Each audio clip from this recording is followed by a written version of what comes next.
अस्सलाम वालेकुम नाजरीन, मैं आपका मेज़बान चौधरी सबर शराज। इस वक्त जो नाजरीन वीडियो दसी रहा चकसवाड़ी आज़ाद कश्मीर ज़िला मीपड़। नाजरीन चकसवाड़ी बाज़ार अंदर तकरीबन कुछ साल पहले नाली का काम शुरू होया सी। 40 लाख तो किन्नी का 44 लाख रुपये का तकरीबन खर्चा होया सी।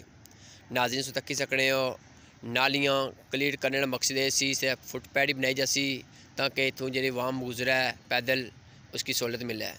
लेकिन चकसवाड़ी ने जे ताजर भाई उन्हें नाली पट्ठिए रखी होड़े, कुछ बिरयानी रखे हैं, कुछ फुल्लां रखे हैं, कुछ खुश्क मेवे रखे हैं। मैं म्यूनसिपल कमेटी चकसवाड़ी इंतजामिया गुजारिश करना कि इन्हें फिलफोर क्लियर किया जाए ताकि वाम इलाका चकसवाड़ी सहूलत मिले। शुक्रिया, जज़ाकल्लाह।